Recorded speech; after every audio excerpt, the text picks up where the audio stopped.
the noble Atisha. His teachers and the Yi Dam's deities, whether in waking moments or in dreams, all urged him to renounce the householder's life and become a monk. He began to take this seriously and was soon met with auspicious conditions for ordination.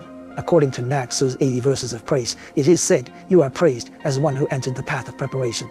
Atisha's personal teacher was known by all to be a practitioner on the path of preparation, specifically at the level of the heat, the peak, the patience, and the supreme mundane qualities. Among these, one who has attained the level of patience will no longer regress. Those at the heat and peak levels can still fall back. So, Atisha's personal teacher was on the path of preparation, and had attained the non-regressing level of patience. And who was this teacher? A senior Vinaya master of the Mahasandhika school. His name was Silat Akusta, and he was Atisha's root teacher. It was under this teacher that Atisha formally entered monastic life. This shows how rare it is to find an excellent teacher for ordination. One could technically ordain under any master, but to find a genuine teacher for ordination brings powerful support and blessing. It helps one stay firm on the path. Even in difficult circumstances, one wouldn't dare to think of returning to lay life. This is the power of the teacher's kindness. Atisha's real Dharma name was Lamp of Wisdom. The honorific prefix Glorious was later added. Most people didn't dare to call him simply Lamp of Wisdom, so they respectfully called him Atisha. At the age of 31, Atisha studied the inner knowledge according to the Sutrayana. Sutrayana refers to the exoteric teachings. This means even after studying Vajrayana, one must still study the exoteric teachings. Why? Because many Vajrayana theories are based on them. For example, the tantric vows in Vajrayana are founded upon the precepts from the Sutrayana. So, one cannot skip the foundational teachings. Moreover, to enter the mandala of Vajrayana, one must generate bodhicitta. But the teachings on how to generate bodhicitta are in the Sutrayana, so one must study the exoteric teachings. The various Buddhist canons are classified into higher and lower. The Yogacara and Madhyamaka schools are considered higher. The Sautrantika and Vaibhashika schools are considered lower.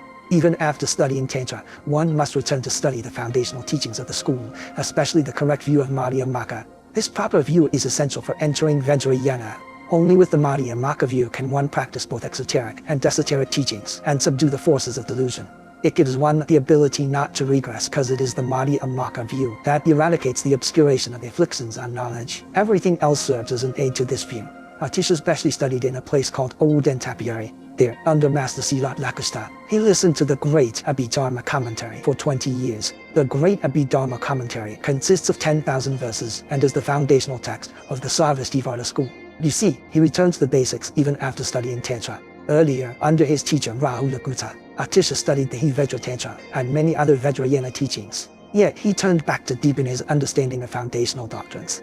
This shows he was an excellent learner, especially skilled in mastering the root texts of the four major schools, such as the Theravada school, Sarvastivada school, Sautrantika school, Mahasandhika school. Regarding the different schools and their practices, for example, how a monk receives offerings, and all other minute details, what should be accepted and what should be rejected.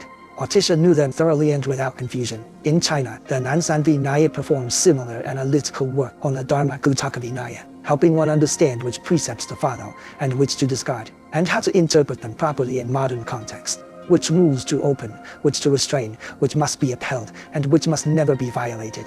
All of this is extremely important. Therefore, Atisha was able to traverse and master all schools and sects without any confusion.